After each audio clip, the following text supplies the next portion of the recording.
Greeting everybody, DFG here, Gideon Flights. Sitting here today, guys, with my brothers James and brother Jonathan. And we thought we'd do a little short video. And we wanted to talk a little bit about fathers. You know, in all three of our situations, we didn't have dads in the house.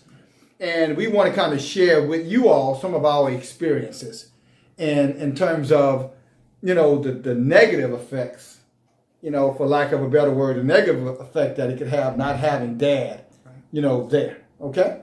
And so we'll start. Brother James, you want to kind of share a little bit about your experience. You was now, when did was your dad ever with you guys?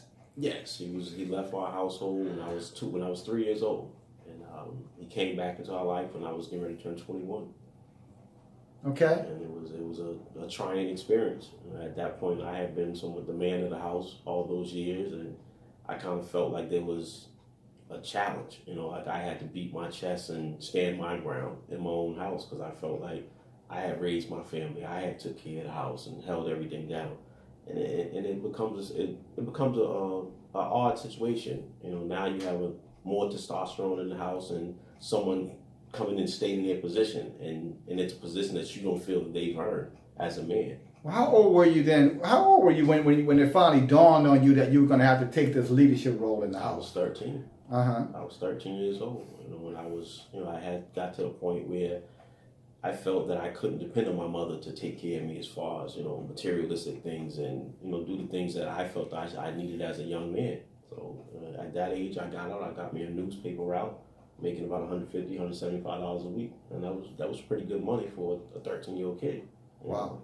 Now, did your dad did he ever come to visit, or did you have any other interaction with him? No, we used to go to Birmingham, Alabama, which is my mother and my father's from, and every summer I would see him in passing, you know, during the time that I was down there for a week or two.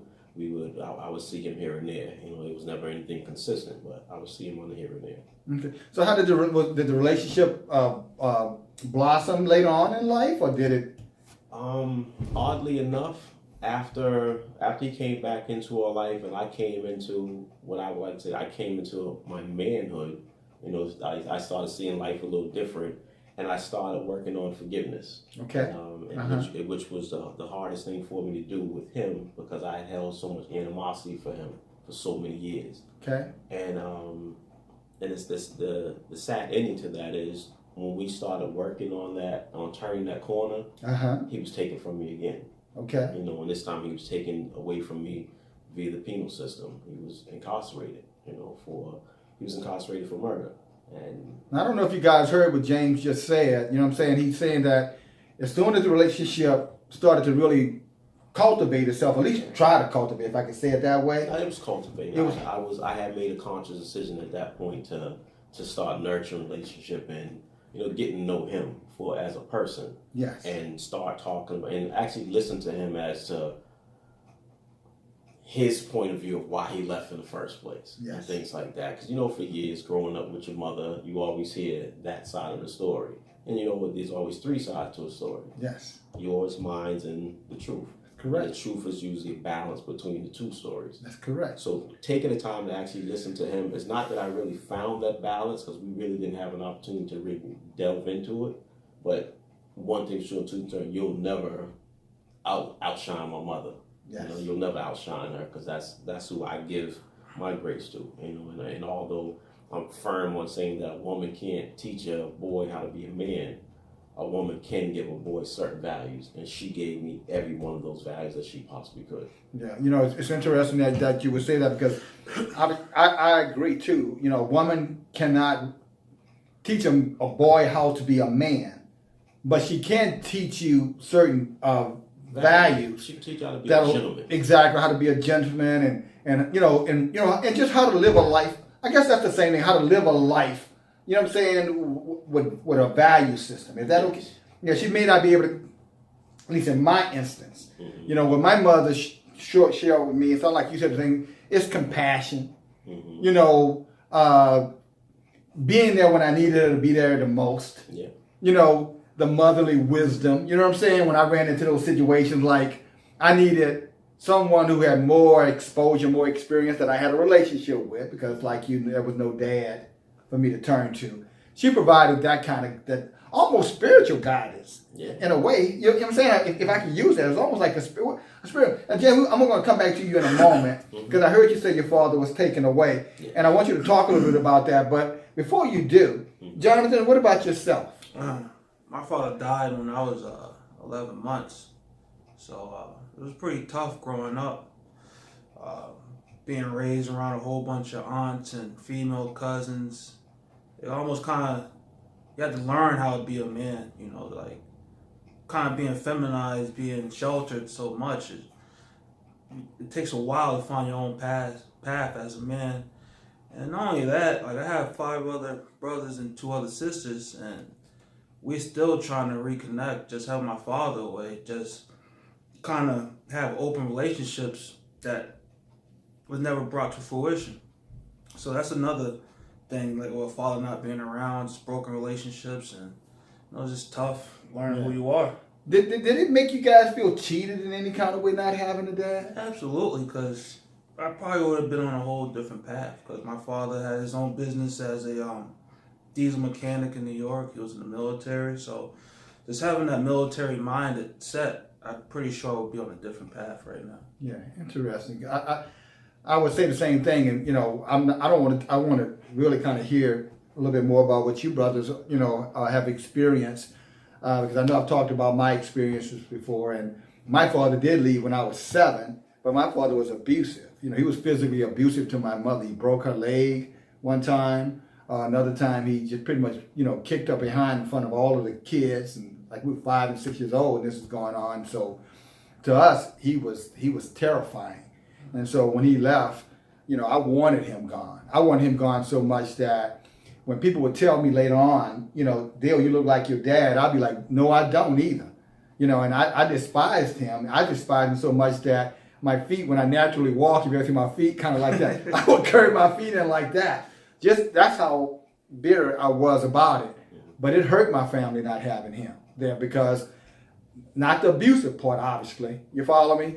But the guidance and the direction, and seeing my older siblings go astray, you know, by the grace of my mother and Yahweh, me not too far. I did operate on the edges though. Can't tell you I was a saint. I wasn't. But there was enough of a foundation that I didn't want to disappoint her. Plus I thought she needed me too bad. Because like you, James and Jonathan, I kind of became father-son kind of weird. Yes. And you know what I'm saying? And I didn't want to put her, I didn't want to abandon her. I didn't want to leave her. I knew if I got in trouble, who was going to take care of my mama? Exactly. She's taking care of all of us. Exactly. And my mind was like, well, if I'm not here to take care of her, who's going to take care of her? Yeah. And believe it or not, that was my motivation not to go outside. I mean, I played on the edges, and every now and then I was out of bounds. No question about it. The officials didn't always see it, so I didn't get penalized. You know what I'm saying? But I was playing around the edges. But the thing that kept me, because of the fact that, my love and just the masculine, the protector side of me said, no, I gotta do this thing. Yeah. But I want to go back to you, James, in terms of, you said now your father, you were sharing a little bit about losing your father. So I know Jonathan's father passed away. Did your father pass away? What happened with your father? No, he didn't. He just chose to live his life, and at the time we wasn't a priority to him. Yes. He was a young man in his early 20s, and he just felt that he had a long life to live, and him and my mother didn't see eye to eye at the time, so he chose to move back to Birmingham, and he took us with him originally, and then my mother just felt that she needed to create her own lane, and she can't move back to Boston, and she just started out on her own. As far as feeling cheated, I don't feel cheated because I missed out on time with him. I think I feel cheated because he wasn't there, and I missed out on time with my mother, because she had to compensate for his absence.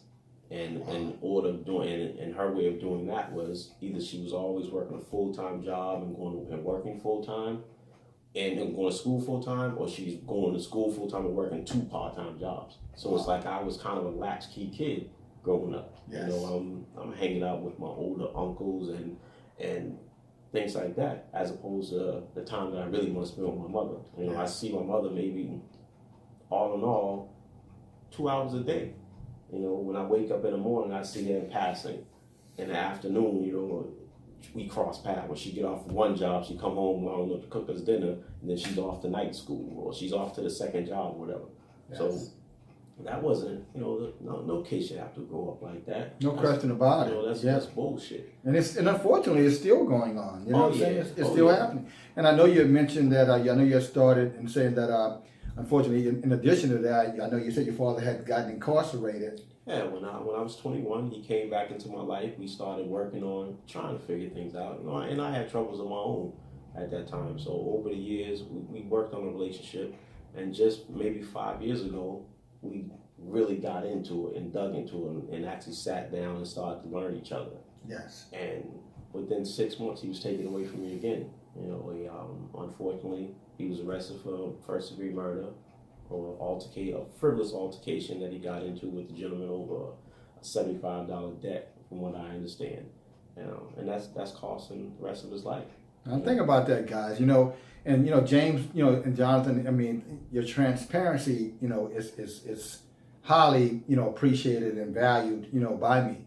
But James just mentioned he lost his father to incarceration. I guess, did he get a life sentence? Got a life sentence. For a $75 debt. $75 debt. You know, and think about that, guys. And, you know, we see that happening all the time. And, you know, this conversation, and we're going to continue this conversation, so be on the lookout, guys, for more information from the men of Gideon Flights talking about this, because there are a lot of, you know, moving parts here. Yeah. Because when you start talking in terms, like you said, you know, this is how a culture is destroyed.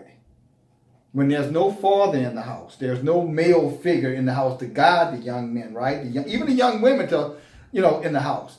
Then it creates what I call fragmented culture. Mm-hmm. You know, you can have little pocket cultures. You know what I'm saying? Where you might have a culture with just your siblings, or just your, you know, maybe your aunties or something. But you don't have a community culture, because that's where the men have to come in. Mm-hmm. And those men have to teach us how to be entrepreneurs, business people, right, James? Yeah. How to guide us and keep us on the right path. You know, help us to understand the dangers that the streets, you know, can provide. Mm-hmm. And also, fathers, I want to say this, because as you just heard James say, you know, you can't get caught up in these little petty debts. Sometimes you just got to walk away from it. It doesn't make you less than a man to say, you know what, if I got to decide whether or not to take another man's life or let him walk away with $75, keep the goddamn $75. Go on about your damn business. I'm done with you. Yeah, let that $75 be the reason that you and I never have to speak again. Amen. That's right. You follow me? Because at least you don't have, you know, the provisional blood on your hands. And I'm not talking about blood with